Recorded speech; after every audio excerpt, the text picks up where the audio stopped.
और इसी दौरान उनके जीवन में सबसे बड़ा बदलाव आया। एमएससी की पढ़ाई के दौरान एक शोध करने के लिए योगी गोरखपुर आए और यहीं से उनका नया जीवन शुरू हुआ। गोरखपुर में योगी आदित्यनाथ की महंत अवेगनाथ से मुलाकात हुई, जिसके बाद उन्होंने गुरु दीक्षा ले ली और यहीं अजय सिंह बिष्ट योगी आदित्यनाथ के नाम से पहचाने जाने लगे। साल 1994 में योगी पूर्ण सन्यासी बन गए। सांसारिक मोह माया छोड़कर भक्ति में लीन हो गए। धीरे धीरे योगी आदित्यनाथ महंत अवेगनाथ के प्रिय शिष्य बन गए, जिसके बाद अवेगनाथ ने योगी को अपना उत्तराधिकारी बनाया। बाद में महंत अवेगनाथ के निधन के बाद योगी को गोरखपुर मंदिर का महंत बना दिया गया। योगी आदित्यनाथ संत बन चुके थे। कोई नहीं जानता था कि गोरखनाथ मंदिर का महंत आगे चलकर पूरे प्रदेश को संभालेगा, और वो दिन भी आ गया। 1998 में योगी आदित्यनाथ ने मात्र 26 साल की उम्र में राजनीति में कदम रखा और 1998 में पहली बार गोरखपुर लोकसभा सीट से बीजेपी के टिकट पर सांसद बने। 2007 में जब गोरखपुर में दंगे हुए थे तो योगी आदित्यनाथ को मुख्य आरोपी बनाया गया था। दंगे के आरोप में योगी आदित्यनाथ की गिरफ्तारी भी हुई थी। 2008 में सांसद योगी आदित्यनाथ पर जानलेवा हमला हुआ था। इस हमले में वे बाल बाल बच गए थे। जानलेवा हमले का जिक्र करते हुए संसद में योगी आदित्यनाथ फूट फूट कर रोए थे और अपनी जान को खतरा बताया था। सांसद योगी आदित्यनाथ ने विरोधियों पर कई गंभीर आरोप भी लगाए थे। हिंदुत्व के लिए एक पोस्टर बॉय, भगवा वस्त्र पहनने वाले आदित्यनाथ को एक तेज तर्रार नेता माना जाता है और उनकी फायर ब्रांड छवि ने ही उन्हें सत्ता के शीर्ष तक पहुंचाया है। उत्तर प्रदेश में 2017 के विधानसभा चुनाव में बीजेपी की शानदार जीत के बाद योगी आदित्यनाथ मुख्यमंत्री पद के लिए एक अप्रत्याशी पसंद थे। 2017 में भले ही मोदी के चेहरे पर चुनाव लड़ा गया था, लेकिन जनता ने पहले ही योगी आदित्यनाथ के नाम पर मोहर लगा रखी थी और हुआ भी ऐसा। मार्च 2017 में जब शानदार जीत के बाद लखनऊ में बीजेपी विधायक दल की बैठक हुई तो सभी विधायकों ने योगी के नाम पर मोहर लगा दी। कट्टर छवि के चलते माना जा रहा था कि योगी को यूपी की कमान नहीं सौंपी जाएगी, लेकिन जनता की पहली पसंद बने योगी के अलावा यूपी की जनता को कोई और मंजूर नहीं था और फिर वही हुआ जो जनता चाहती थी। गोरखपुर से 5 बार सांसद रहे योगी आदित्यनाथ को यूपी की कमान सौंप दी गई। सत्ता में बैठते ही योगी आदित्यनाथ ने कई बड़े बदलाव किए। ब्यूरोक्रेसी पर हंटर चलाया तो पिछली सरकारों से चली आ रही कई परंपराओं को तोड़ा। योगी ने जाति, धर्म और मजहब को महत्व न देकर एक प्रदेश के समान कानून को महत्व दिया। अपने पहले कार्यकाल में योगी ने कई बड़े फैसले लिए, जिससे संगठन में योगी का कद बढ़ता चला गया। सीएए यानी नागरिकता संशोधन कानून पर जब पूरे देश में विरोध हो रहा था तो इसकी जद में यूपी भी आया। दंगाइयों ने यूपी को सुलगाने की तमाम कोशिशें की, लेकिन योगी आदित्यनाथ ने विरोधियों की सभी मंशा पर पानी फेर दिया। योगी आदित्यनाथ के नाम की चर्चा देश दुनिया में उस वक्त और ज्यादा हुई जब मुख्यमंत्री रहते योगी आदित्यनाथ ने सरकारी संपत्ति को नुकसान पहुंचाने वाले दंगाइयों पर कठोर एक्शन लिया। जब दंगाई नहीं सुधरे तो योगी ने कुर्की की कार्रवाई का आदेश दिया। एक तरफ यूपी में दंगा भड़काने की साजिश रची जा रही थी तो दूसरी तरफ दंगाइयों के बोर्ड लगाने का प्लान चल रहा था। जिन जिन लोगों ने यूपी में हिंसा भड़काई, योगी आदित्यनाथ के आदेश पर सभी से जुर्माना वसूला गया। सीएम के सख्त एक्शन से योगी आदित्यनाथ की छवि और लोकप्रिय हो गई। योगी आदित्यनाथ ने अपने पहले कार्यकाल में एक तरफ जनता को सुरक्षा का भरोसा दिलाया तो बदमाशों पर भी प्रहार किया। बीजेपी की सरकार बनते ही ताबड़तोड़ एनकाउंटर शुरू हुए। ऑपरेशन ऑल आउट चलाकर बदमाशों का सफाया किया गया। सीएम की कुर्सी संभालने के बाद योगी आदित्यनाथ ने सबसे पहले उन लोगों का सफाया किया जो समाज के लिए नासूर बने थे। लंबे समय से फरार चल रहे बदमाशों को योगी ने जेल की सलाखों के पीछे पहुंचाया और जनता को सुरक्षा का आश्वासन दिया। गुंडे माफियाओं की तो मानो शामत आ गई। कुछ बदमाशों ने तो सरकार बनने के बाद सरेंडर कर दिया और जो नहीं सुधरे उन्हें पुलिस ने पकड़कर जेल भेज दिया। कई बार ऐसे मौके आए जब योगी आदित्यनाथ विपक्ष के निशाने पर रहे। बिकरू कांड के आरोपी विकास दुबे एनकाउंटर के वक्त भी कुछ ऐसा हुआ। विपक्ष ने पुलिस की कार्रवाई पर सवाल खड़े किए, लेकिन योगी अपनी जीरो टॉलरेंस की नीति पर डटे रहे। अवैध बूचड़खानों से लेकर एंटी रोमियो स्क्वाड जैसे तमाम बड़े फैसले योगी आदित्यनाथ ने लिए। बहन बेटियों को भय मुक्त वातावरण दिया और योगी के अथक प्रयासों से ही हमेशा अशांत रहने वाला देश का सबसे बड़ा सूबा उत्तर प्रदेश शांति की राह पर चल पड़ा। सीएम योगी आदित्यनाथ ने प्रदेश में कानून का राज स्थापित किया तो गुंडे बदमाशों के अवैध निर्माण पर भी हंटर चलाया। करोड़ों अरबों की शासकीय भूमि को कब्जा मुक्त कराया गया तो व्यापारियों को भी भय मुक्त वातावरण दिलाकर सीएम योगी आदित्यनाथ ने एक नया कीर्तिमान बनाया। जहां भी बदमाश उत्पात मचाते, फौरन बाबा का बुलडोजर दल बल के साथ पहुंच जाता और इसी सख्त छवि से योगी आदित्यनाथ बाबा बुलडोजर के नाम से भी विख्यात हो गए। योगी आदित्यनाथ का बाबा बुलडोजर नाम जनता के बीच तब और लोकप्रिय हुआ जब अखिलेश यादव ने चुनावी रैली को संबोधित करते हुए योगी आदित्यनाथ को बाबा बुलडोजर कहा। फिर क्या था, मानो सीएम योगी ने इसे अपनी पहचान ही बना लिया। योगी आदित्यनाथ जहां भी जाते बुलडोजर देखकर खुश हो जाते थे। उनकी जनसभा में बुलडोजर खड़े किए जाने लगे। अखिलेश यादव भले ही भूल से ही योगी आदित्यनाथ को बाबा बुलडोजर का नाम दे बैठे, लेकिन हाल ही में हुए विधानसभा चुनाव में बुलडोजर बाबा की इस छवि ने बीजेपी के पक्ष में जबरदस्त माहौल बनाया। बुलडोजर से लेकर गुंडा राज खत्म करने की प्रतिबद्धता ने योगी की जनता के बीच सख्त प्रशासक की छवि बनाई। योगी आदित्यनाथ के इन्हीं फैसलों ने यूपी की सत्ता को एक बार फिर उनकी झोली में डाल दिया है। कोरोना महामारी से निपटने से लेकर वैक्सीनेशन अभियान में भी सीएम योगी आदित्यनाथ ने खुद आगे बढ़कर मोर्चा संभाला। कोरोना की दूसरी लहर में जब लोग कोरोना से दम तोड़ रहे थे तो सीएम योगी पीछे नहीं हटे, एक के बाद एक फैसले लिए।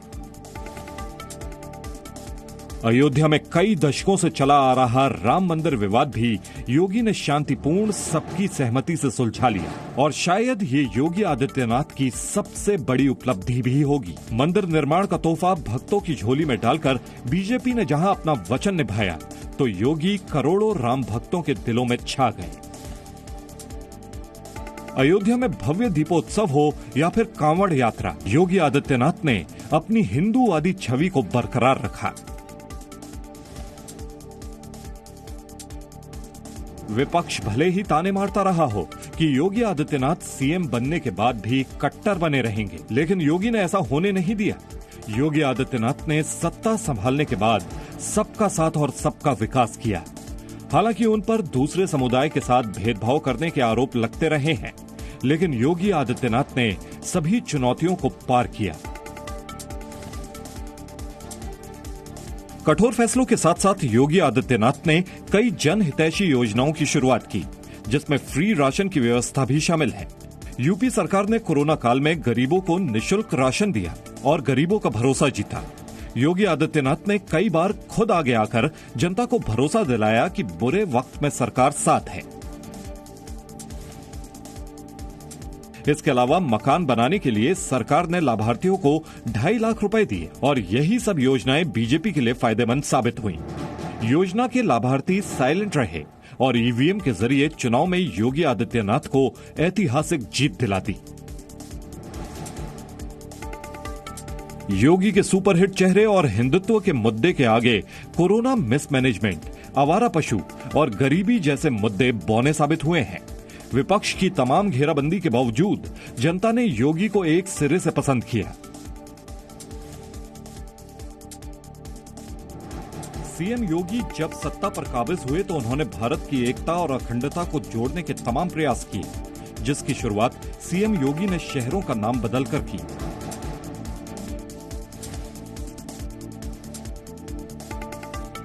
योगी आदित्यनाथ ने कई बड़े शहरों का नाम बदला। इलाहाबाद का नाम प्रयागराज कर दिया, फैजाबाद का नाम अयोध्या कर दिया, मुगल सराय का नाम दीनदयाल उपाध्याय नगर किया गया। वर्तमान में मुजफ्फरनगर और आगरा का नाम बदलने की मांग भी उठ रही है। वहीं बांदा जिले के बीजेपी विधायक प्रकाश द्विवेदी ने भी सीएम को चिट्ठी लिखकर बांदा का नाम महर्षि वामदेव के नाम पर रखने की मांग की है। योगी आदित्यनाथ ब्यूरोक्रेसी पर जितने सख्त माने जाते हैं, मानवीय जीवन में उतने सरल भी हैं। योगी आदित्यनाथ को पशुओं से काफी लगाव है। वे जब भी गोरखपुर जाते हैं तो गायों को रोटी और गुड़ खिलाना नहीं भूलते। योगी आदित्यनाथ सीएम के साथ साथ सन्यासी भी हैं, लिहाजा खाने में दाल, रोटी और खिचड़ी सीएम योगी आदित्यनाथ को काफी पसंद है। सीएम बनने के बाद भी योगी आदित्यनाथ ने अपनी सादगी को नहीं छोड़ा। सीएम सरकारी पैसों से खरीदी गई पुरानी गाड़ियों का ही इस्तेमाल करते हैं। जनता दरबार हो या फिर जन रैली, सीएम योगी आदित्यनाथ जहां जाते हैं, कारवां उनके पीछे चल देता है। सबसे कम उम्र के सांसद बनकर योगी आदित्यनाथ ने सियासत में मजबूत एंट्री ली और इसके बाद उन्होंने कभी पलटकर नहीं देखा। 1998 से 2017 तक लगातार 5 बार योगी आदित्यनाथ सांसद रहे। इस दौरान योगी आदित्यनाथ ने जनता की सेवा करके पार्टी और संगठन में अपनी मजबूत पकड़ बना ली। देखते ही देखते योगी आदित्यनाथ बीजेपी के फायर ब्रांड नेता बन गए। साल 2002 में योगी तब और चर्चित हो गए जब योगी आदित्यनाथ ने हिंदू युवा वाहिनी नाम के एक संगठन की स्थापना की। वैसे तो ये एक यूथ संगठन था, लेकिन कट्टर हिंदूवादी छवि के चलते संगठन का विस्तार पूरे उत्तर प्रदेश में फैलता चला गया। हिंदू युवा वाहिनी पर कई सांप्रदायिक अपराधों के मामले भी दर्ज हुए, जिससे योगी आदित्यनाथ भी अछूते नहीं रहे। 2007 में योगी आदित्यनाथ को पुलिस कार्रवाई का सामना भी करना पड़ा था, लेकिन भला योगी कहां हार मानने वाले थे।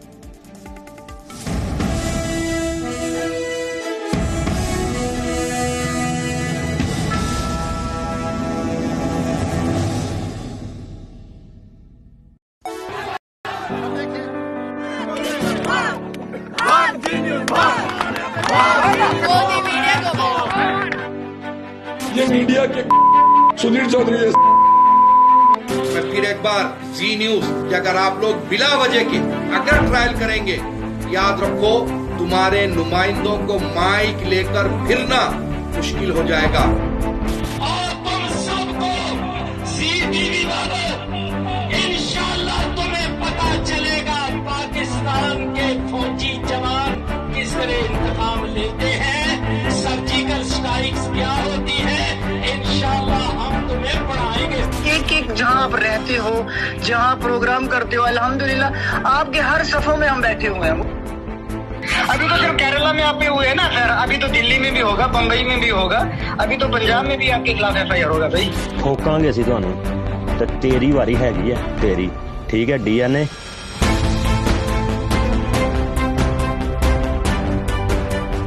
पाकिस्तान की धमकियों से डरने की कोई सुधीर चौधरी जी को जरूरत नहीं है। हम सब साथ में हैं इनके। सुधीर चौधरी जी ने बहुत बेहतरीन कार्य किया। इनको पीछे नहीं हटना चाहिए, हम लोग सब इनके साथ हैं। इतिहास वही लोग रचते हैं जो किसी चीज की परवाह नहीं करते और निडर होकर फैसले लेते हैं।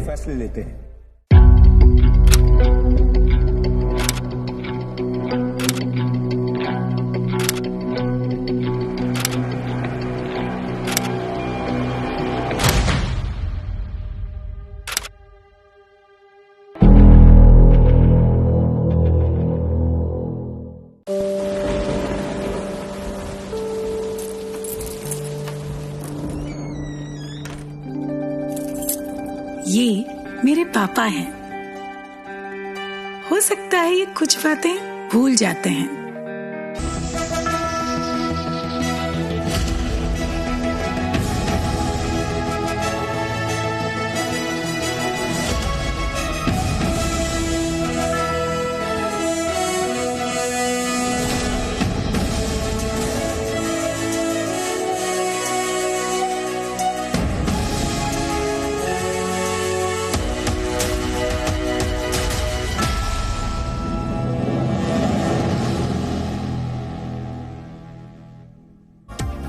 प्रस्तुतकर्ता केसरी मरहम एवं तैलम, वर्षों से दर्द पे सबसे ज्यादा असरदार। प्रायोजक एलो फ्रूट जूस, हेल्दी है इसमें एलोवेरा है। पतंजलि गाय का देसी घी खाएं, मिलावट के जहर से अपने मासूम बच्चों व परिवार को बचाएं। Prayag PTMT bath fittings and accessories, quality बेमिसाल, लिख के ले लो। 90 वर्षों से महिलाओं की नंबर 1 आयुर्वेदिक औषधि व टॉनिक हेम पुष्पा। हर हिंदुस्तानी की शान ARB बेयरिंग्स, जोड़े सारा हिंदुस्तान। सरदर्द, टेंशन, थकान का मिटाए नामो निशान। हरबंस राम का तेल राहत रूह, तेल में जादू है।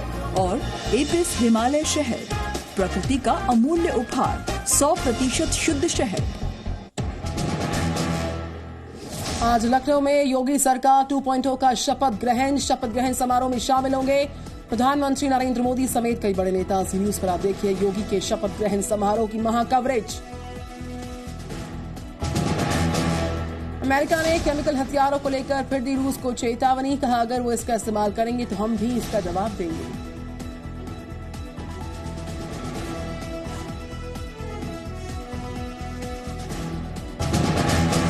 रूस के राष्ट्रपति पुतिन ने नाटो को फिर दी न्यूक्लियर हमले की धमकी, कहा नाटो ने उकसाया तो होगा परमाणु हमला। 24 घंटे में दूसरी बार पुतिन ने दी है धमकी।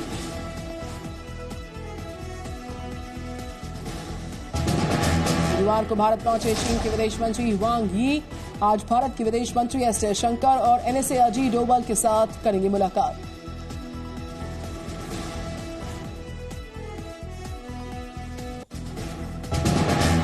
पाकिस्तान में आज इमरान खान की कुर्सी पर होगा फैसला। नेशनल असेंबली में आज अविश्वास प्रस्ताव पर होगी वोटिंग। इमरान ने विपक्ष को बताया डाकुओं का गिरोह।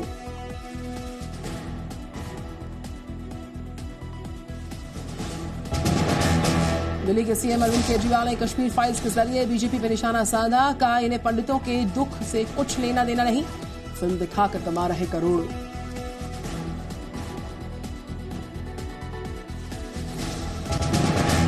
Welcome to Z News Bulletin.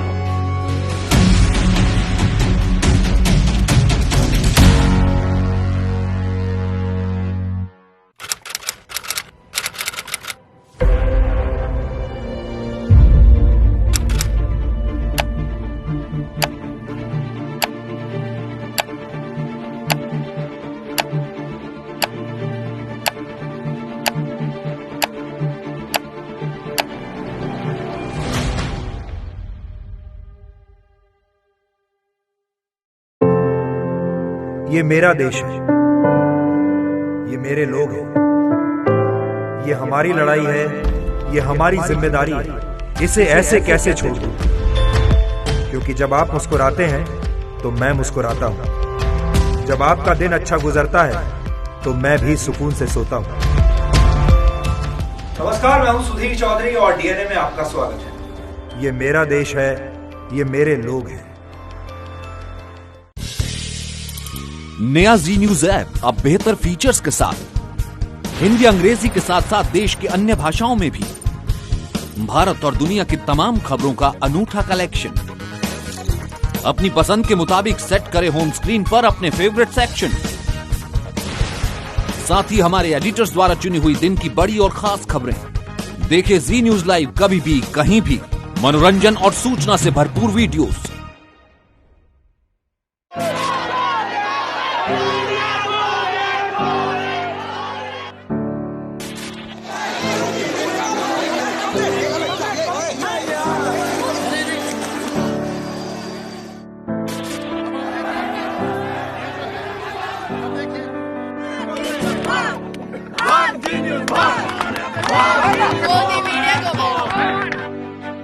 ये मीडिया के सुधीर चौधरी है।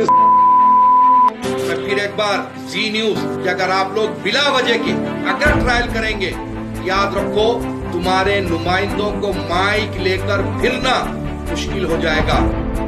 और तुम सबको CTV वालों, इंशाल्लाह तुम्हें पता चलेगा पाकिस्तान के फौजी जवान किस तरह इंतकाम लेते हैं, सर्जिकल स्ट्राइक्स क्या होती है।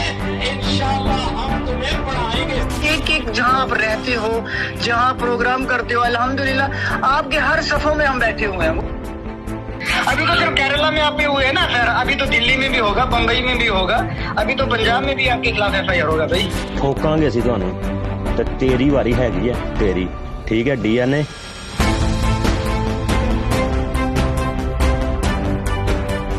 पाकिस्तान की धमकियों से डरने की कोई सुधीर चौधरी जी को जरूरत नहीं है, हम सब साथ में इनके। सुधीर चौधरी जी ने बहुत बेहतरीन कार्य किया, इनको पीछे नहीं हटना चाहिए, हम लोग सब इनके साथ हैं। इतिहास वही लोग रचते हैं जो किसी चीज की परवाह नहीं करते और निडर होकर फैसले लेते हैं।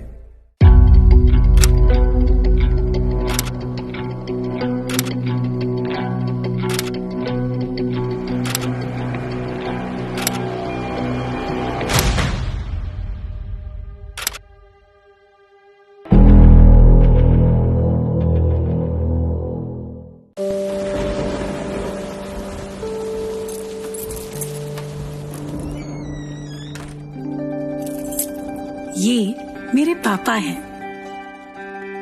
हो सकता है ये कुछ बातें भूल जाते हैं, लेकिन मुझसे जुड़ी हर यादें मन की परतों में ठीक वैसे ही सजा रखी हैं जैसे इस अलमारी में कपड़ों की तहें। उनके संघर्ष की धूप ने मुझे लक्ष्य पाने की सीख दी है और उनकी सांवली छाया ने माँ के संस्कार।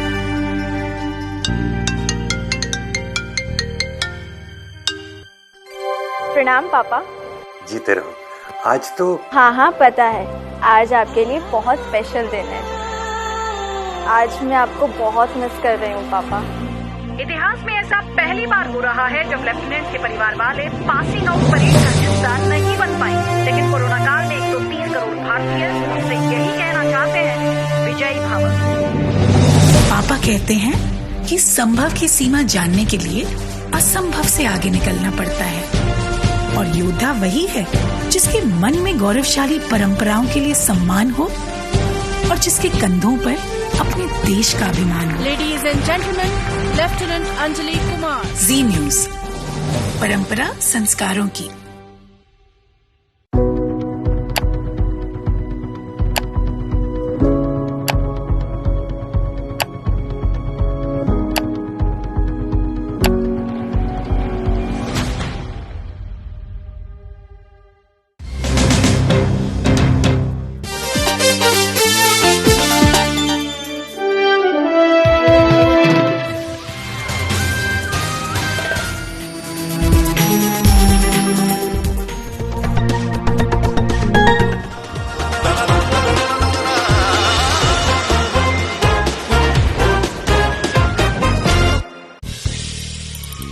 नया जी न्यूज ऐप अब बेहतर फीचर्स के साथ हिंदी अंग्रेजी के साथ साथ देश के अन्य भाषाओं में भी भारत और दुनिया की तमाम खबरों का अनूठा कलेक्शन। अपनी पसंद के मुताबिक सेट करें होम स्क्रीन पर अपने फेवरेट सेक्शन। साथ ही हमारे एडिटर्स द्वारा चुनी हुई दिन की बड़ी और खास खबरें। देखें जी न्यूज लाइव कभी भी कहीं भी, मनोरंजन और सूचना से भरपूर वीडियोस।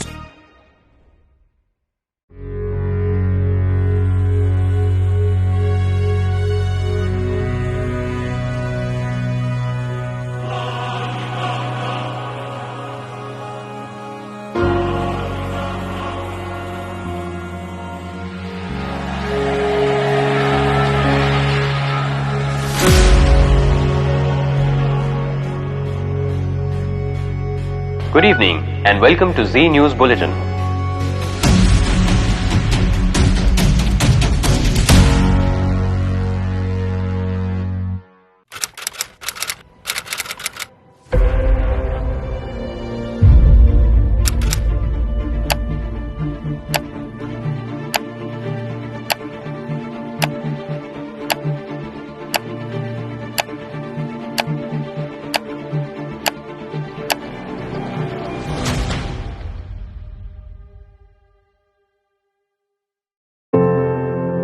ये मेरा देश है, ये मेरे लोग हैं, ये हमारी लड़ाई है, ये हमारी जिम्मेदारी है। इसे ऐसे कैसे छोड़ दूं? क्योंकि जब आप मुस्कुराते हैं तो मैं मुस्कुराता हूं। जब आपका दिन अच्छा गुजरता है तो मैं भी सुकून से सोता हूं। नमस्कार, मैं हूं सुधीर चौधरी और डीएनए में आपका स्वागत है। ये मेरा देश है, ये मेरे लोग हैं। नया जी न्यूज ऐप अब बेहतर फीचर्स के साथ हिंदी अंग्रेजी के साथ साथ देश के अन्य भाषाओं में भी भारत और दुनिया की तमाम खबरों का अनूठा कलेक्शन। अपनी पसंद के मुताबिक सेट करें होम स्क्रीन पर अपने फेवरेट सेक्शन। साथ ही हमारे एडिटर्स द्वारा चुनी हुई दिन की बड़ी और खास खबरें। देखें जी न्यूज लाइव कभी भी कहीं भी। मनोरंजन और सूचना से भरपूर वीडियोस।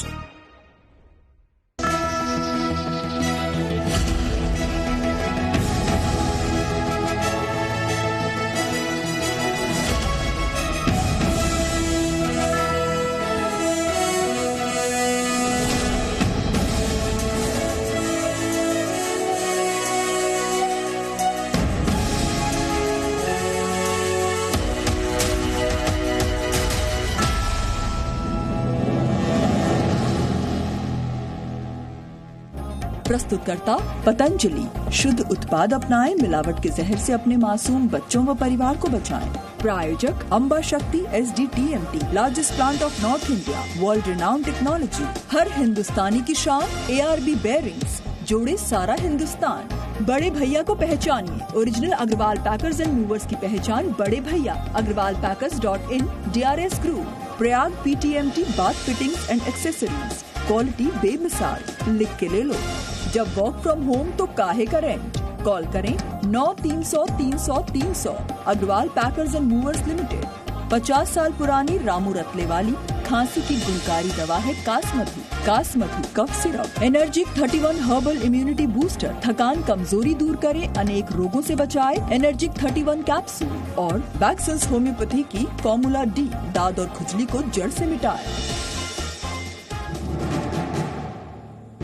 आज लखनऊ में योगी सरकार 2.0 का शपथ ग्रहण समारोह में शामिल होंगे प्रधानमंत्री समेत कई बड़े नेता। जी न्यूज पर देखिए योगी के शपथ ग्रहण समारोह की महा कवरेज। रूस यूक्रेन के युद्ध का आज 30वां दिन। यूक्रेन पर नहीं थम रहा रूस का कहर। लाखों लोग यूक्रेन छोड़ने को मजबूर। संयुक्त राष्ट्र महासभा ने कहा तुरंत युद्ध रोके रूस। अमेरिका ने केमिकल हथियारों को लेकर फिर से दी रूस को चेतावनी। कहा अगर वो इसका इस्तेमाल करेंगे तो हम भी इसका जवाब जरूर देंगे। रूस के राष्ट्रपति पुतिन ने नाटो को फिर से दी है न्यूक्लियर हमले की धमकी। कहा नाटो ने उकसाया तो होगा परमाणु हमला। 24 घंटे में दूसरी बार पुतिन ने दी है धमकी। ब्रुसेल्स की बैठक में नाटो ने रूस को दी है चेतावनी। कहा हम दुनिया के सबसे मजबूत गठबंधन। रूस ने यूक्रेन पर हमला करके बहुत बड़ी गलती की है। गुरुवार को भारत पहुंचे चीन के विदेश मंत्री वांग यी आज भारत के विदेश मंत्री एस जयशंकर, NSAIG डोवल के साथ करेंगे मुलाकात। शपथ के बाद एक्शन में उत्तराखंड के सीएम पुष्कर सिंह धामी। मंत्रिमंडल में सर्वसम्मति से पास हुआ प्रस्ताव यूनिफॉर्म सिविल कोड। कहा उच्च स्तरीय कमेटी तैयार करेगा कानून का ड्राफ्ट। रामपुर हाट हिंसा में आज कलकत्ता हाईकोर्ट सुनाएगी अपना फैसला। NHRC ने पश्चिम बंगाल की सरकार से 4 सप्ताह में मांगी रिपोर्ट। ओवैसी ने ममता सरकार पर निशाने साधे। लगातार चौथे दिन आज बढ़े पेट्रोल डीजल के दाम। कीमत में हुआ 80 पैसे का इजाफा। दिल्ली में पेट्रोल 98 रुपए प्रति लीटर तो डीजल 90 के करीब पहुंचा। दिल्ली में नहीं थम पा रहा MCD का विवाद। केजरीवाल ने केंद्र पर लगाया चुनाव न करवाने के आरोप। कहा कल को ये चाहेंगे देश में भी चुनाव ना हो। सांसद रमेश पिधूड़ी ने किया पलटवार।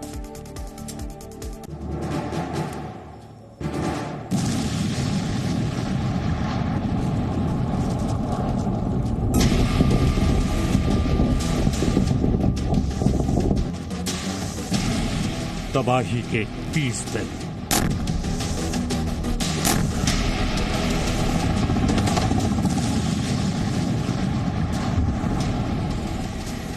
युद्ध में चल रहा है यूक्रेन।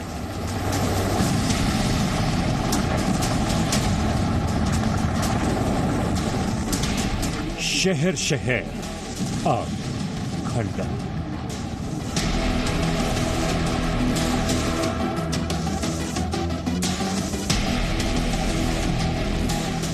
बेबसी लाचारी, भटकती जिंदगी।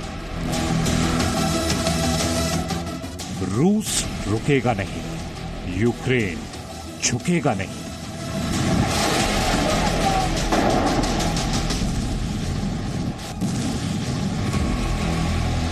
परमाणु से प्रहार या केमिकल वॉर।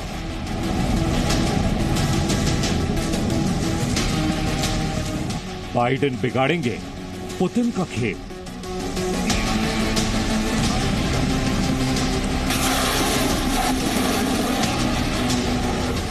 यूरोप से शुरू होगा विश्व युद्ध।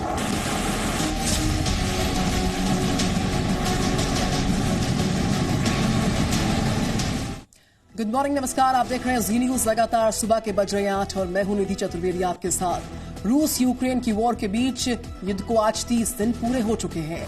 बीते 30 दिन में यूक्रेन से आई तबाही की तस्वीरें दुनिया ने देखी और हर तस्वीर ने झकझोर दिया। शहरों को मिसाइल, रॉकेट, बॉम्ब से तबाह होते देखा दुनिया ने। आज भी कुछ ऐसी तस्वीरें यूक्रेन के अलग अलग शहरों से सामने आई। आपको दिखाते हैं यूक्रेन से आई 10 बड़ी तस्वीरें। पहली तस्वीर आपके सामने तबाही के मंजर की, जिसमें आप देख पाएंगे रूसी सैनिकों का सर्च ऑपरेशन मरियुपोल यूक्रेन में जारी लगातार।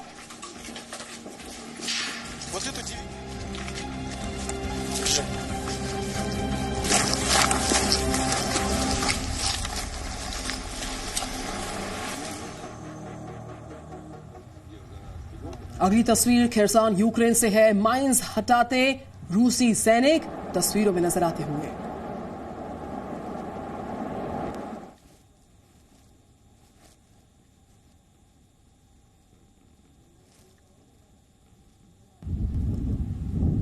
ड्रोन तस्वीरों में तबाही के निशान नजर आ रहे हैं। मरियुपोल यूक्रेन देखिए आप, जो कभी शहर हुआ करता था अब खंडहर बन गया।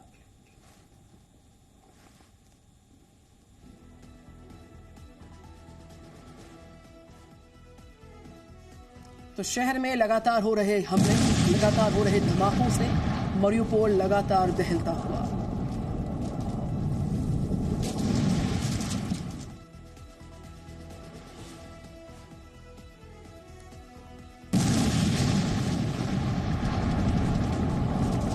हेलीकॉप्टर पर निशाना साधा गया है। खेरसॉन यूक्रेन से यह तस्वीर सामने आई। युद्ध का 30वां दिन हो गया है आज।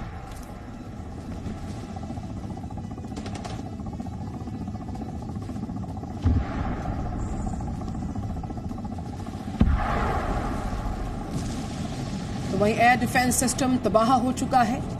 क्रासनोपोल यूक्रेन की तस्वीर इस वक्त आपके सामने है।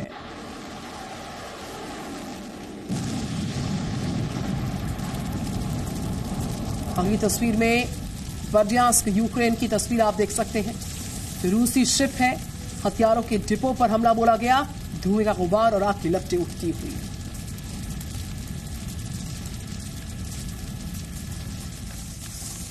ये तस्वीर यूक्रेन की। रूसी टैंक नेस्तनाबूद किए गए, रूसी टैंक बर्बाद किए गए तस्वीरें दर्शाती हैं।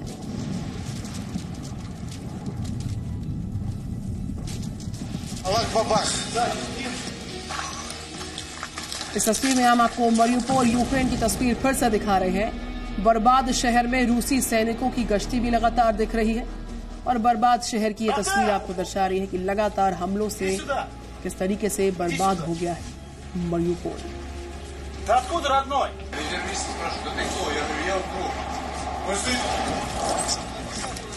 रूसी सैनिकों की गश्ती मरियुपोल में लगातार बनी हुई।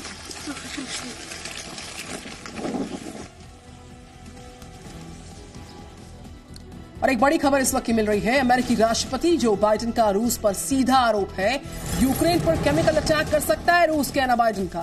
केमिकल हथियारों के इस्तेमाल का नाटो जवाब जरूर देगा। पुतिन को भारी कीमत इसकी चुकानी होगी, ये कहा है बाइडेन ने। अमेरिकी राष्ट्रपति बाइडेन का रूस पर यह सीधा आरोप है जिसमें केमिकल अटैक कर सकता है रूस यूक्रेन पर, यह कहना जो बाइडेन का।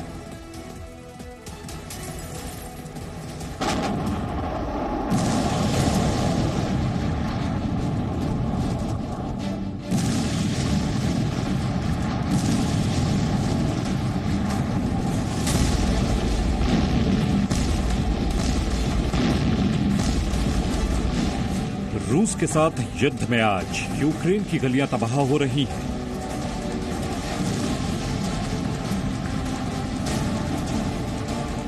लाखों लोग अपना घर-बार छोड़कर दूसरे देशों में जाने को मजबूर हैं। जो लोग यूक्रेन में फंसे हुए हैं, वो भी डर के साए में जी रहे हैं।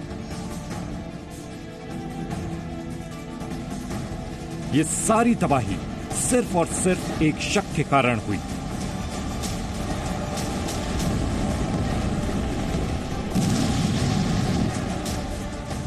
इस पूरे युद्ध में अब तक शक के नाम पर ही रूस ने यूक्रेन को तबाह कर दिया है। रूस को ऐसा लगता है कि यूक्रेन अमेरिका की मदद से जैविक हथियार बना रहा है और उसने सबूत भी पेश किए थे, जिसमें हथियारों को तैयार करने वाले लैब्स के बारे में बताया था। लेकिन शक करने वालों में अकेला रूस नहीं है। अमेरिका को रूस पर किन किन चीजों को लेकर शक है, इसकी तो लिस्ट काफी बड़ी है। अमेरिका को तो आज भी लगता है कि रूस यूक्रेन पर केमिकल हथियारों से वार कर सकता है और अगर ऐसा हुआ तो वो रूस को करारा जवाब देगा।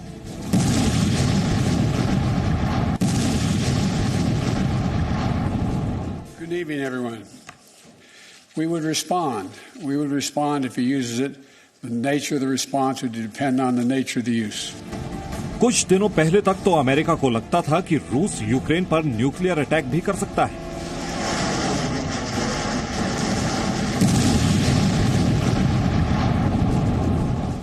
खैर, अमेरिका को तो न जाने कितने दिनों से इस बात का भी शक है कि चीन रूस को सैन्य मदद दे सकता है और इसीलिए वो समय समय पर चीन को धमकी देने का मौका भी नहीं छोड़ता है।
ये मेरा देश है, ये मेरे लोग हैं, ये हमारी लड़ाई है, ये हमारी जिम्मेदारी है। इसे ऐसे कैसे छोड़ दूं? क्योंकि जब आप मुस्कुराते हैं तो मैं मुस्कुराता हूं। जब आपका दिन अच्छा गुजरता है तो मैं भी सुकून से सोता हूं। नमस्कार, मैं हूं सुधीर चौधरी और डीएनए में आपका स्वागत है। ये मेरा देश है, ये मेरे लोग हैं। नया जी न्यूज ऐप अब बेहतर फीचर्स के साथ हिंदी अंग्रेजी के साथ साथ देश की अन्य भाषाओं में भी भारत और दुनिया की तमाम खबरों का अनूठा कलेक्शन। अपनी पसंद के मुताबिक सेट करें होम स्क्रीन पर अपने फेवरेट सेक्शन। साथ ही हमारे एडिटर्स द्वारा चुनी हुई दिन की बड़ी और खास खबरें। देखें जी न्यूज लाइव कभी भी कहीं भी। मनोरंजन और सूचना से भरपूर वीडियोस।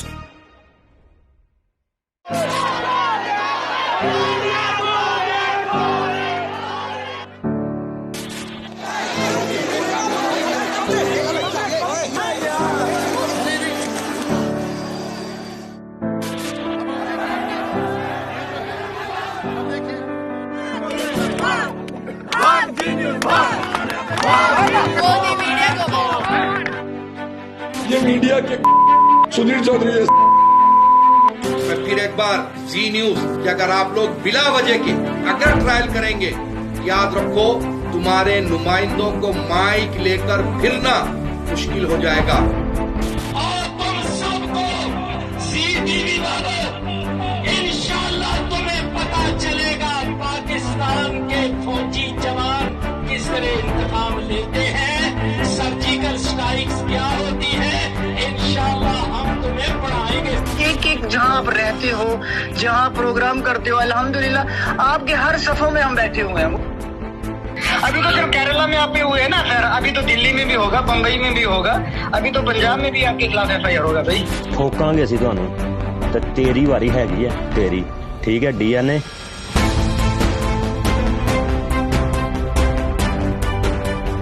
पाकिस्तान की धमकियों से डरने की कोई सुधीर चौधरी जी को जरूरत नहीं है। हम सब साथ में हैं इनके। सुधीर चौधरी जी ने बहुत बेहतरीन कार्य किया। इनको पीछे नहीं हटना चाहिए, हम लोग सब इनके साथ हैं। इतिहास वही लोग रचते हैं जो किसी चीज की परवाह नहीं करते और निडर होकर फैसले लेते हैं।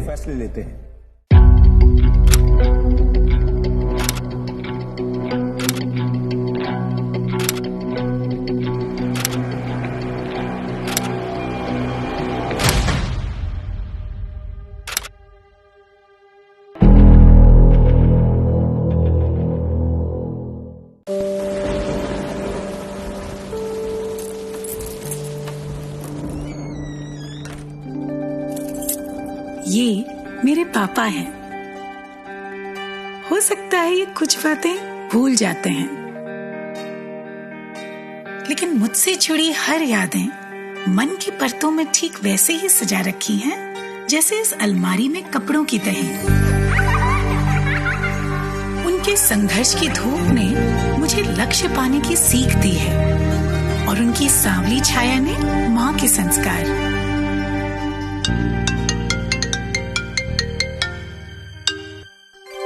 प्रणाम पापा। जीते रहो। आज तो हाँ पता है, आज आपके लिए बहुत स्पेशल दिन है। आज मैं आपको बहुत मिस कर रही हूँ पापा। इतिहास में ऐसा पहली बार हो रहा है जब लेफ्टिनेंट के परिवार वाले पासिंग आउट परेड का हिस्सा नहीं बन पाए, लेकिन कोरोना काल में 130 करोड़ भारतीय उनसे यही कहना चाहते हैं, विजयी भव। पापा कहते हैं कि संभव की सीमा जानने के लिए असंभव से आगे निकलना पड़ता है और योद्धा वही है जिसके मन में गौरवशाली परंपराओं के लिए सम्मान हो और जिसके कंधों पर अपने देश का अभिमान हो। Ladies and gentleman, lieutenant Anjali Kumar. Zee news, परंपरा संस्कारों की।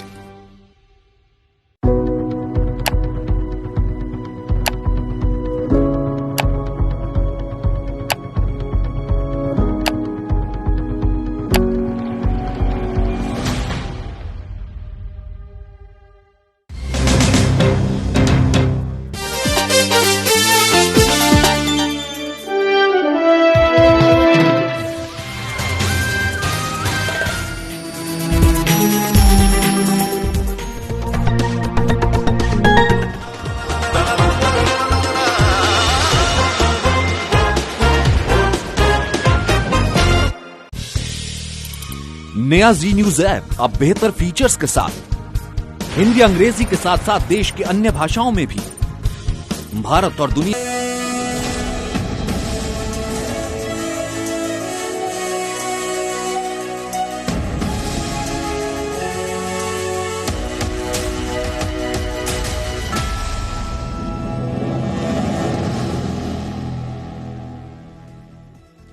आप देख रहे हैं जी न्यूज। लगातार बड़ी खबर के साथ बुलेटिन में आगे बढ़ते हैं। रूस से परमाणु बम के इस्तेमाल की एक बार फिर से धमकी दी जा रही है। यूनाइटेड नेशंस में रूस के उप राजदूत पोलांस्की का यह बयान है। दरअसल परमाणु हथियारों के इस्तेमाल का अधिकार है, अस्तित्व पर अगर खतरा आ जाता है तो इस्तेमाल इसका जरूर किया जाएगा, कहना रूस का। तो परमाणु बम के इस्तेमाल की धमकी एक बार फिर से रूस ने दी है। यूएन में रूस के उप राजदूत का बयान आया है सामने।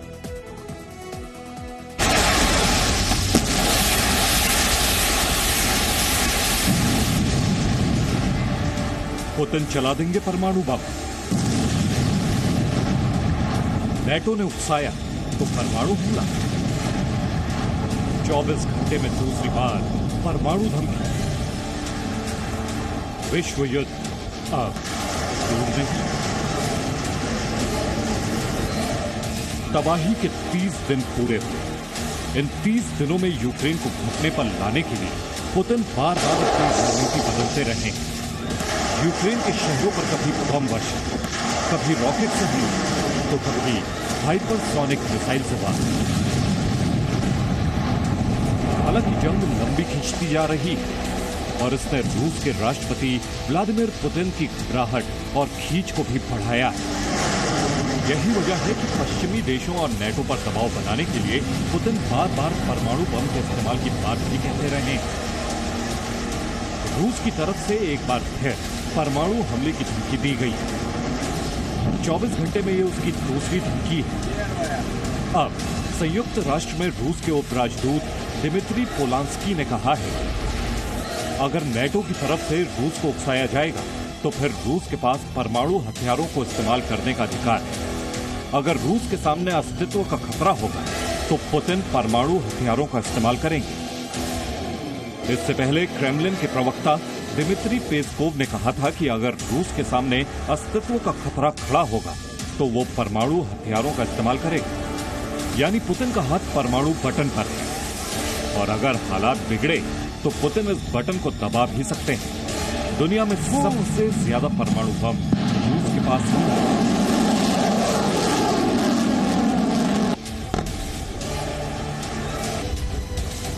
युद्ध को लेकर रूस में भी विरोध बढ़ रहा है। दूसरे विश्व युद्ध में परमाणु बम के इस्तेमाल के असर को पूरी दुनिया आज तक महसूस कर रही है।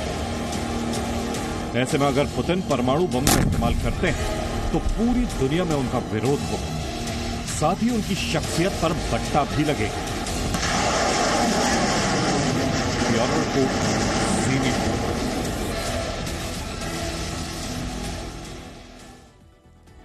तो ये महायुद्ध यूक्रेन की जमीन पर भले ही हो रहा हो, लेकिन इस युद्ध के असली सूत्रधार अमेरिका और यूरोप है। चलिए आपको विस्तार से बताते हैं कि इस युद्ध में रूस के खिलाफ जो बाइडेन ने कैसे त्रिकोणीय चाल अपनाई है।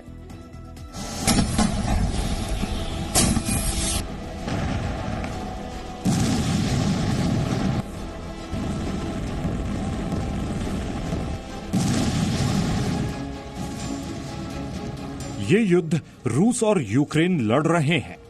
तबाही रूस और यूक्रेन की हो रही है। मुसीबत का डर नेटो को सता रहा है। गैस की किल्लत यूरोप झेल रहा है। दोस्ती की कीमत चीन चुका रहा है और दुनिया का रिंग मास्टर तमाशा देख रहा है। यूक्रेन के युद्ध के पीछे की कूटनीति और आने वाले दिनों की सारी रणनीति अमेरिका बना रहा है। रूस की पेच कसने के लिए बाइडेन ने जो चाल चली है उसका नुकसान सिर्फ रूस ही नहीं, रूस के सहयोगियों को भी उठाना पड़ेगा, क्योंकि बाइडेन ने पुतिन को यूक्रेन युद्ध में फंसाकर सिर्फ एक चाल नहीं चली है, बल्कि बाइडेन के ट्रायंगल ट्रैप में फंस गए हैं पुतिन। बाइडेन ने एक तरफ से पुतिन को युद्ध में फंसा रखा है, दूसरी तरफ से बाइडेन ने रूस पर प्रतिबंधों की बौछार शुरू कर दी और तीसरी तरफ से यूरोप में डिप्लोमेटिक फ्रंट खोलकर रूस और चीन के बाजार को चंगुल में लेना शुरू कर दिया है। यूक्रेन युद्ध के 1 महीने बाद बाइडेन का यूरोप दौरा चल रहा है। बाइडेन नेटो की मीटिंग कर चुके हैं, G7 की टीम के साथ प्लानिंग बना चुके हैं और अब यूरोपियन यूनियन की मीटिंग कर रहे हैं। बाइडेन की पहली कोशिश है पुतिन को यूरोप और नेटो की ताकत का डर दिखाया जाए ताकि रूस पर नेटो से सैन्य टकराव की तलवार लटकती रहे। नेटो की बैठक में ब्रुसेल्स पहुंचे बाइडेन ने रूस के संभावित केमिकल अटैक के खतरों के बहाने पुतिन को सीधी धमकी दी। यूक्रेन पर आक्रमण वाले दिन से अमेरिका ने रूस के खिलाफ लगातार प्रतिबंधों का ऐलान किया है। अमेरिका के साथ साथ यूरोप के देशों की ओर से भी प्रतिबंधों का ऐलान हो रहा है। नतीजा ये है कि रूस की इकोनॉमी चरमराने लगी है। नेटो की ताजा बैठक के बाद भी बाइडेन ने रूस पर लगाए गए प्रतिबंधों का यह सिलसिला और तेज कराने में कामयाबी पाई।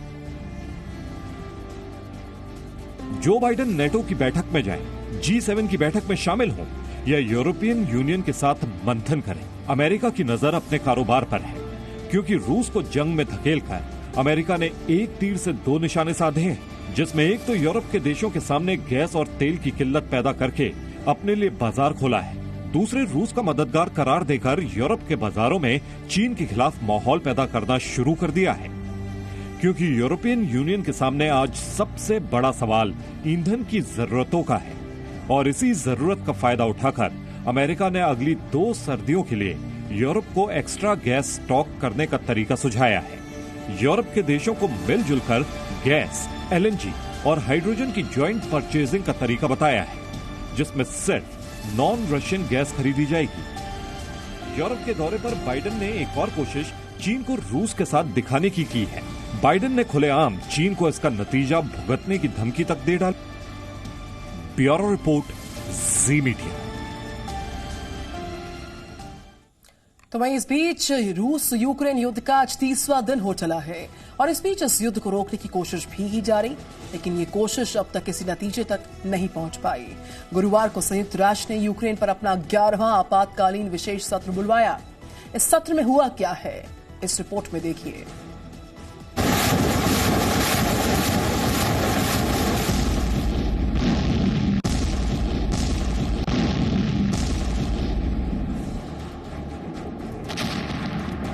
रूस यूक्रेन युद्ध में अब तक सिर्फ यूक्रेन की गलियां ही जंग का मैदान नहीं बनी हुई हैं, बल्कि दुनिया में शांति बनाए रखने की जिम्मेदारी उठाने वाले मंच भी युद्ध का मैदान बने हुए हैं। फर्क सिर्फ इतना है कि यहां गोलियां नहीं चलती।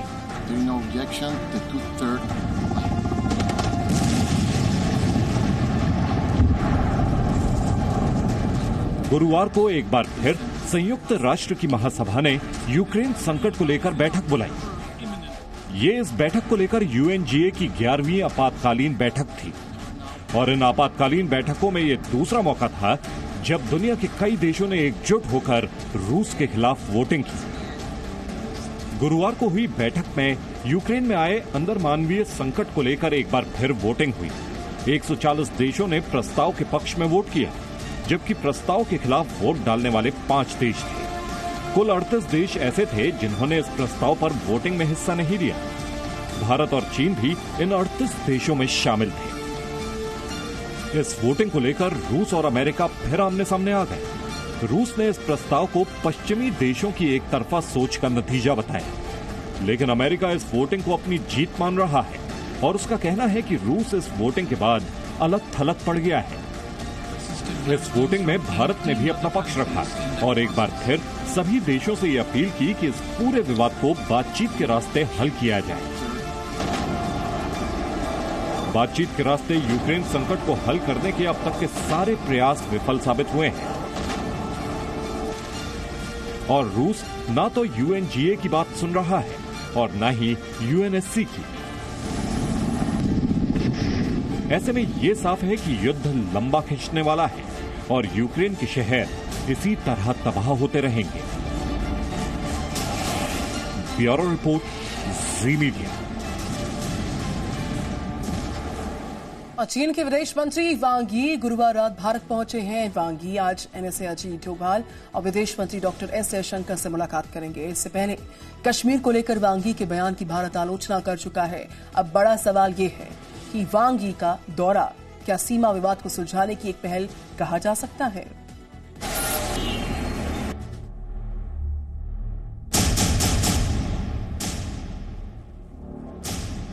कश्मीर पर बयान देने के बाद चीन के विदेश मंत्री वांग यी भारत पहुंच चुके हैं। गलवान घाटी में हुई हिंसा के बाद चीन के किसी बड़े नेता या मंत्री का यह पहला भारत दौरा है। वांग यी एनएसए अजीत डोवल और विदेश मंत्री डॉक्टर एस जयशंकर से मुलाकात करेंगे। बड़ी बात यह है कि चीन के विदेश मंत्री भारत सरकार के प्रस्ताव पर इस दौरे पर नहीं आए हैं, बल्कि उन्होंने खुद ही भारत को यहां आने का प्रस्ताव दिया था। ऐसा माना जा रहा था कि चीन ने खुद बातचीत की कोशिश शुरू की है तो इसके अच्छे परिणाम होंगे। लेकिन भारत आने से पहले वांग यी ने जो कुछ किया है उसने उनके भारत दौरे को फीका कर दिया है। दरअसल चीन के विदेश मंत्री वांग यी ने कश्मीर को लेकर पाकिस्तान में भारत विरोधी बयान दिया। ये बयान उन्होंने भारत दौरे से पहले पाकिस्तान में ऑर्गेनाइजेशन ऑफ इस्लामिक कॉरपोरेशन यानी OIC की मीटिंग में दिया था। आइए बुलेटिन में खबरों के साथ आगे बढ़ते हैं। आज की सबसे बड़ी खबर योगी आदित्यनाथ की बात करेंगे, जो कि आज दूसरी बार शपथ लेने जा रहे हैं। योगी आदित्यनाथ एक ऐसा नाम जिन्होंने अपने काम से जनता के बीच सख्त प्रशासक की छवि को बनाया है, तो वहीं अपनी पार्टी बीजेपी के लिए चुनाव में स्टार प्रचारक के किरदार को निभाया। इतना ही नहीं, विपक्षियों को करारा जवाब देकर साफ कर दिया कि उत्तर प्रदेश और अपनी पार्टी के लिए वो कितने खास हैं। योगी आदित्यनाथ के लिए यहां तक पहुंचना बिल्कुल भी आसान न था। कल योगी आदित्यनाथ को उत्तर प्रदेश में बीजेपी विधायक दल का नेता चुना गया और आज वो मुख्यमंत्री पद की शपथ लेने जा रहे हैं।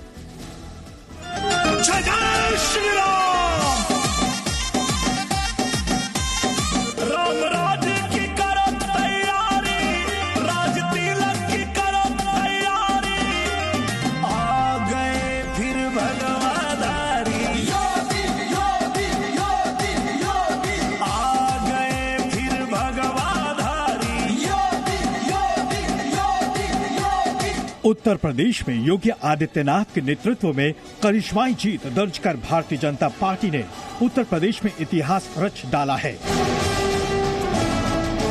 आज विधायक दल की बैठक में गृह मंत्री अमित शाह की मौजूदगी में सबकी निगाहें योगी आदित्यनाथ पर ही लगी रहीं। सब चाहते हैं कि मुख्यमंत्री योगी आदित्यनाथ सीएम बने और उसके साथ काम तेजी से हो। जो कानून व्यवस्था का चीज है उस पर आगे अमल और करे, डेवलपमेंट का काम आगे बढ़ता रहे, साथ साथ जो रोजगार का मामला है उसको और किस तरह से तेजी से बढ़ाया जाए। योगी आदित्यनाथ ने अपने नाम नया रिकॉर्ड भी कायम किया है। लगातार दूसरे कार्यकाल में लौटने वाले योगी आदित्यनाथ 37 साल में यूपी के पहले मुख्यमंत्री बनने जा रहे हैं। खास बात यह है कि इस बार बीजेपी ने अपने दम पर ही 255 सीटें हासिल की हैं। 49 साल की योगी आदित्यनाथ के विरोधी और विपक्षी पार्टियां लगातार उन पर निशाना साधते रही हैं। कानून व्यवस्था, कोरोना जैसी महामारी, महिलाओं की सुरक्षा जैसे कई मुद्दों पर विपक्षी दलों ने योगी की घेराबंदी की कोशिश की, लेकिन जब 10 मार्च को ईवीएम खुली तो पूरब से पश्चिम तक योगी का सिक्का चलता नजर आया। समाजवादी पार्टी के अध्यक्ष अखिलेश यादव ने गिनती में हेरफेर होने तक के आरोप लगाकर बीजेपी को घेरने की कोशिश की। चुनाव के दौरान भी योगी आदित्यनाथ के समर्थक लगातार विपक्ष को आईना दिखाते रहे और कहते रहे कि आएंगे तो योगी ही। 5 वर्षों तक उत्तर प्रदेश जैसे राज्य में हम सबको सेवा का अवसर देने के बाद आदरणीय प्रधानमंत्री जी के नेतृत्व में प्रचंड बहुमत की इस सरकार की नई सरकार गठन के लिए मुझे विधायक दल के नेता के रूप में आज यहां पर चुना गया है।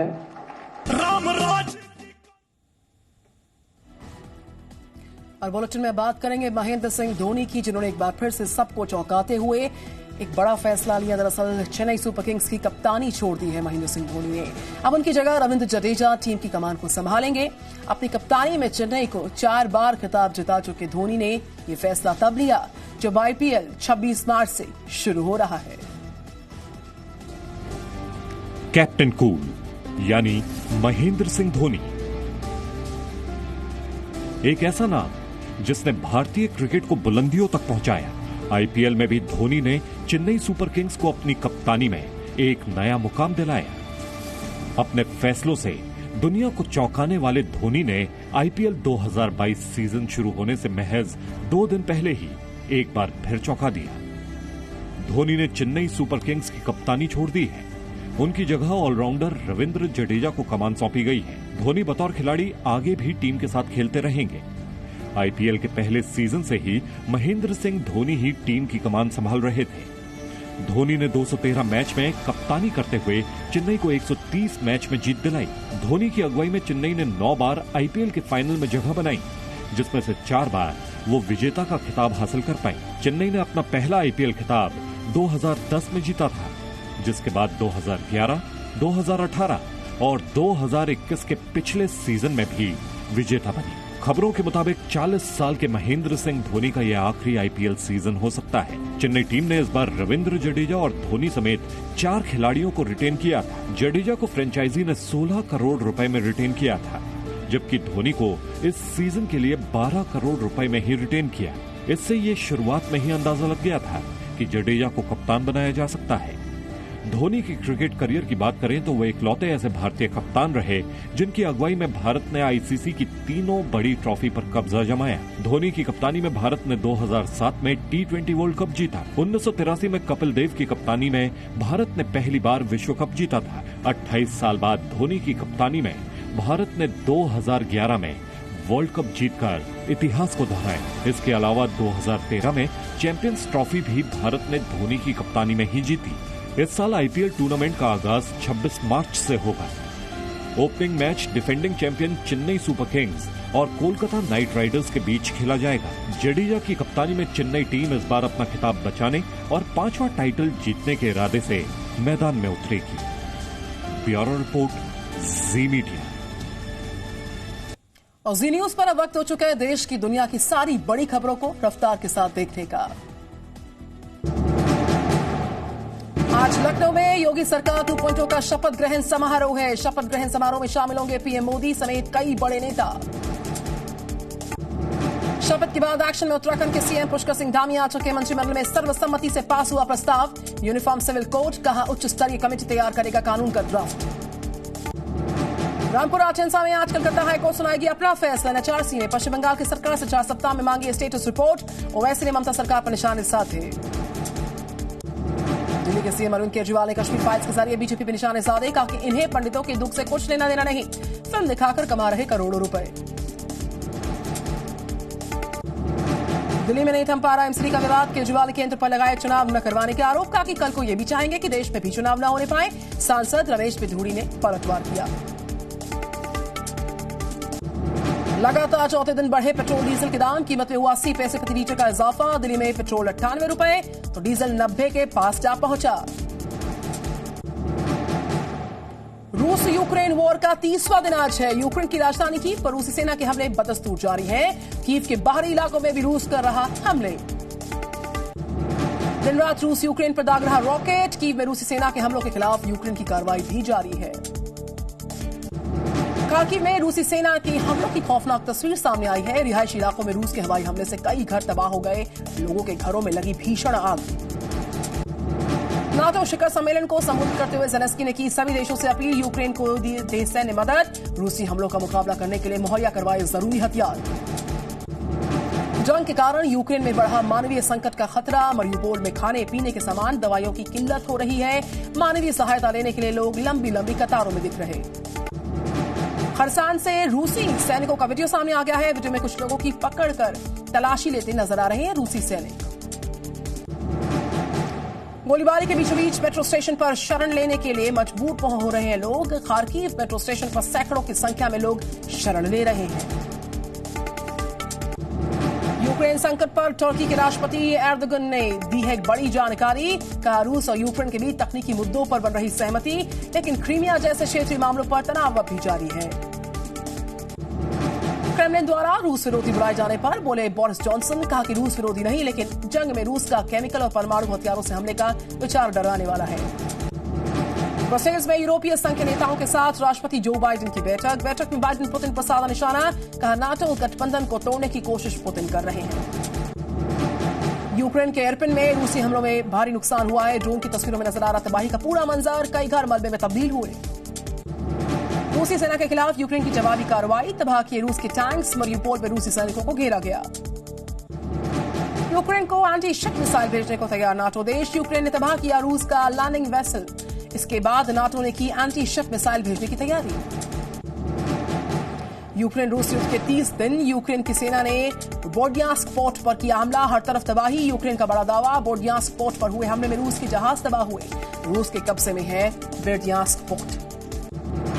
यूक्रेन पर रूस के हवाई हमले लगातार जारी। रूस ने सुखोई 34 से यूक्रेन की सेना के काफिले पर हमला बोला। यूक्रेन की सेना के कई ट्रक तबाह कर दिए गए।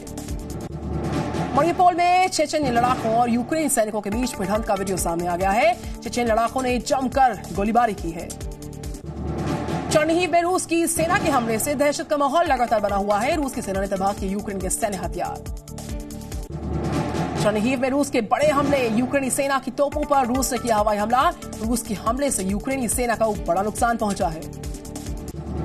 यूक्रेन के चर्निहिव में हालात बहुत ज्यादा खराब है। चर्निहिव के मेयर ने जारी की हैं तस्वीरें। मेयर के मुताबिक चर्निहिव में हर दिन होती है 40 नागरिकों की मौत।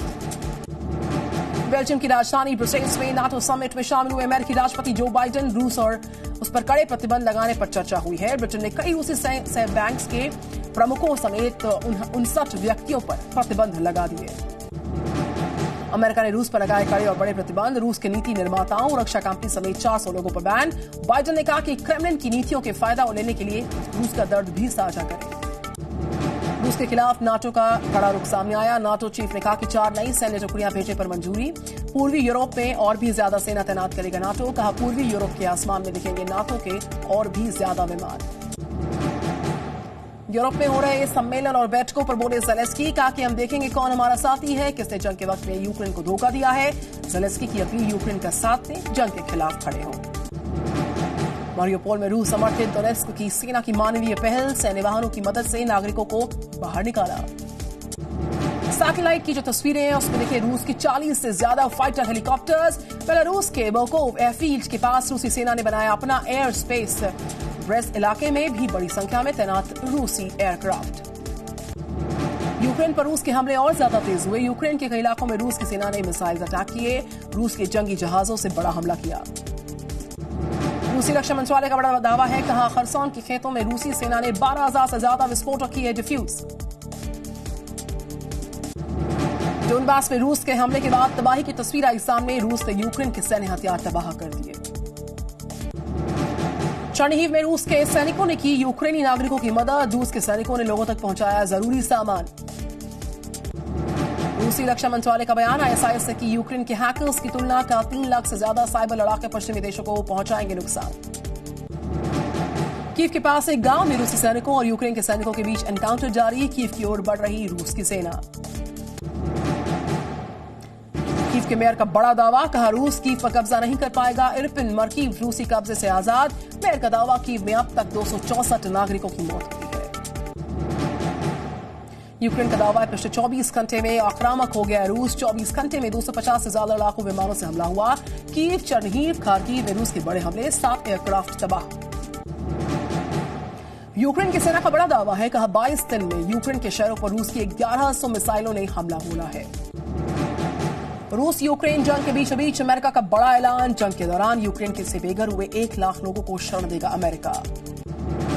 आज से शुरू होगी पाकिस्तान की संसद की कार्रवाई। इमरान सरकार के खिलाफ रखा जाएगा अविश्वास प्रस्ताव। संसद में अविश्वास प्रस्ताव की पेशी के बीच विपक्षी पार्टियों की होगी बड़ी रैली। इमरान के खिलाफ करेंगे शक्ति प्रदर्शन। सियासी हलचल के बीच इमरान खान के एक वीडियो की जारी करके विपक्ष पर निशाने साधे गए हैं। विपक्ष को डकैतों का टोला बता दिया। सरकार को बचाने के लिए इमरान खान की आखिरी उम्मीद। पाकिस्तान की सुप्रीम कोर्ट में अविश्वास प्रस्ताव को रोकने के खिलाफ याचिका पर आज होगी सुनवाई। अविश्वास प्रस्ताव से पहले इस्तीफे की अटकलों को इमरान खान ने किया दरकिनार। बोले आखिरी गेंद तक खेलूंगा। पाकिस्तान में सियासी आरोप प्रत्यारोप लगातार जारी है। इमरान खान की पार्टी के नेताओं ने लगाए इमरान पर भ्रष्टाचार करने के आरोप। पाकिस्तानी मीडिया ने इमरान खान को चुनौती दी है, कहा आरोपों को गलत साबित करके दिखाएं इमरान खान।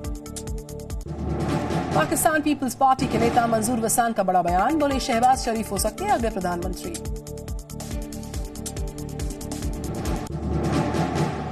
अविश्वास प्रस्ताव से पहले संसद के स्पीकर का बड़ा बयान। बोले संविधान के अनुसार होगी कार्रवाई।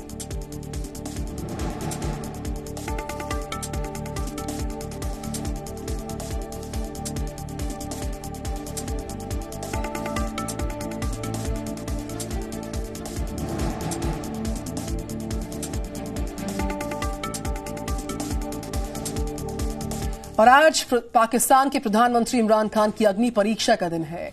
आज फैसला होना है कि इमरान खान की कुर्सी पर वो बने रहेंगे या फिर वो नहीं रहेंगे। पाकिस्तान की नेशनल असेंबली में आज इमरान खान के खिलाफ अविश्वास प्रस्ताव लाया जाएगा। आंकड़े इमरान के साथ नहीं है, लेकिन इमरान जीत का भरोसा लगाए बैठे हैं और विपक्ष पर सांसदों की खरीद फरोख्त का आरोप लगाते हुए उनको डकैत बता रहे हैं इमरान खान। वज़ीर आज़म इस्लामी जमहूरियत पाकिस्तान सलामी के चबूतरे के सामने तशरीफ ले आए।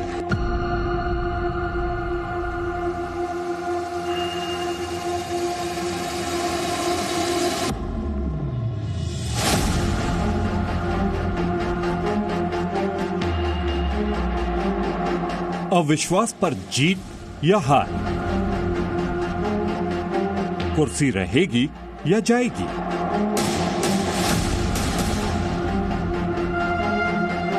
आज इमरान आउट। ये वो सवाल हैं जिनके जवाब पूरा पाकिस्तान तलाश रहा है।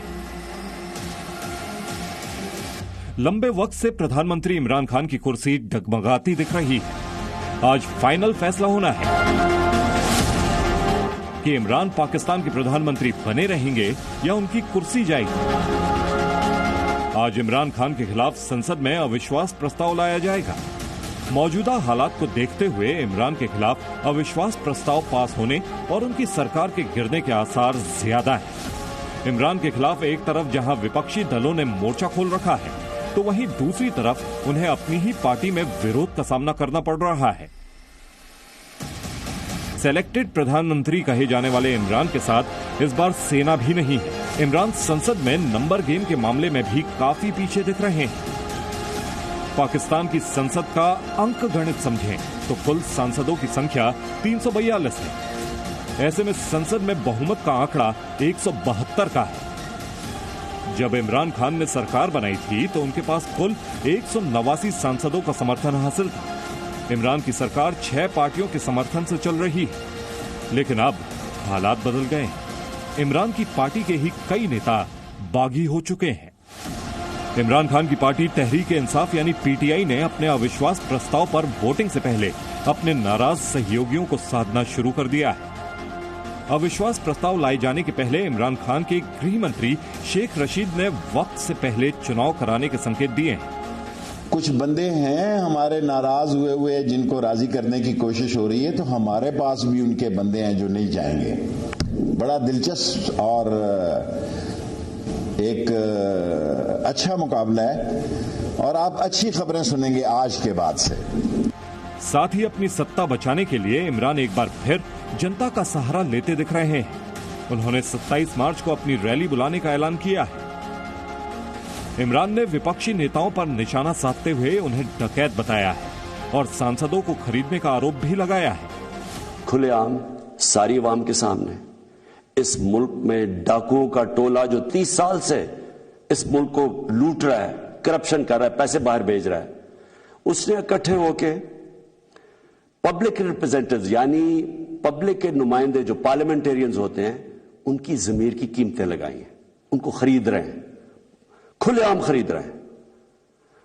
मैं ये चाहता हूं कि सारी मेरी कौम 27 तारीख को मेरे साथ निकले, सिर्फ एक पैगाम देने के लिए कि हम बदी के साथ नहीं हैं, हम बदी के खिलाफ हैं। वैसे अगर इतिहास को देखें तो पाकिस्तान में अविश्वास प्रस्ताव कभी कामयाब नहीं हुआ। अब तक 3 बार अविश्वास प्रस्ताव लाया गया है और तीनों बार ही प्रधानमंत्री अपनी सरकार बचाने में कामयाब रहे। 1989 में बेनजीर भुट्टो के खिलाफ अविश्वास प्रस्ताव लाया गया, लेकिन वो गिर गया। 2006 में शौकत अजीज को अविश्वास प्रस्ताव का सामना करना पड़ा, लेकिन वो विपक्ष पर भारी पड़ी। 2021 में इमरान खान के खिलाफ भी अविश्वास प्रस्ताव लाया गया था, लेकिन वो उस वक्त सरकार बचाने में कामयाब रहे थे। हालांकि इस बार हालात अलग हैं। जनता और सेना दोनों ही इमरान के खिलाफ दिख रही है। ऐसे में इमरान के लिए अपना विकेट बचाए रखना बहुत बड़ी मुश्किल दिख रहा है। ब्यूरो रिपोर्ट, जी मीडिया। खबरों के साथ आगे बढ़ने से पहले इस वक्त की हेडलाइंस पर एक नजर। प्रस्तुतकर्ता केसरी मरहम एवं तैलम, वर्षों से दर्द पे सबसे ज्यादा असरदार। प्रायोजक एलो फ्रूट जूस, हेल्दी है, इसमें एलोवेरा है। पतंजलि गाय का देसी घी खाएं, मिलावट के जहर से अपने मासूम बच्चों व परिवार को बचाएं। Prayag PTMT bath fittings and accessories, quality बेमिसाल, लिख के ले लो। 90 वर्षों से महिलाओं की नंबर 1 आयुर्वेदिक औषधि व टॉनिक हेम पुष्पा। हर हिंदुस्तानी की शान ARB बेयरिंग्स, जोड़े सारा हिंदुस्तान। सरदर्द, टेंशन, थकान का मिटाए नामो निशान। हरबंस राम का तेल राहत रूह, तेल में जादू है। और एपिस हिमालय शहद, प्रकृति का अमूल्य उपहार, 100% शुद्ध शहद। आज लखनऊ में योगी सरकार 2.0 का शपथ ग्रहण समारोह में शामिल होंगे प्रधानमंत्री समेत कई बड़े नेता। जी न्यूज पर आप देखिए योगी के शपथ ग्रहण समारोह की महा कवरेज। अमेरिका ने केमिकल हथियारों को लेकर फिर से दी रूस को चेतावनी, कहा अगर वो इसका इस्तेमाल करेंगे तो हम भी उसका जवाब देंगे।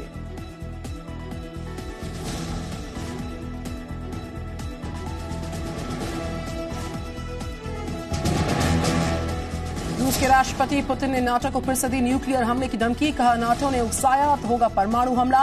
24 घंटे में दूसरी बार पुतिन ने दी है धमकी।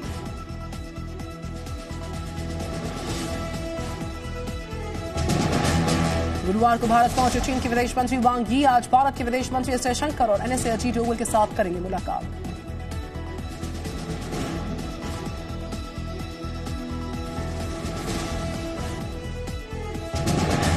पाकिस्तान में आज इमरान खान की कुर्सी पर होगा फैसला। नेशनल असेंबली में आज अविश्वास प्रस्ताव पर होगी वोटिंग। इमरान ने विपक्ष को बताया डाकुओं का गिरोह।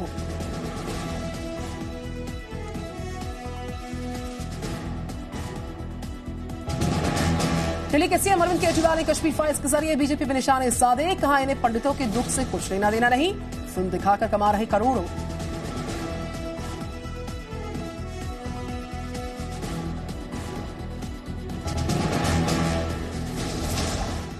बात करेंगे बीरभूम हिंसा की। बीरभूम जिले में हुई हिंसा को लेकर कलकत्ता हाईकोर्ट आज अपना फैसला सुना सकता है।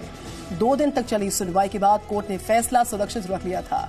केंद्रीय एजेंसी से जांच की मांग को लेकर कोर्ट में एक जनहित याचिका दायर की गई थी, तो वहीं दूसरी तरफ एनएचआरसी ने ममता सरकार को नोटिस जारी करके 4 सप्ताह के अंदर रिपोर्ट पेश करने को कहा है। एक रिपोर्ट पर आप डालिए नजर।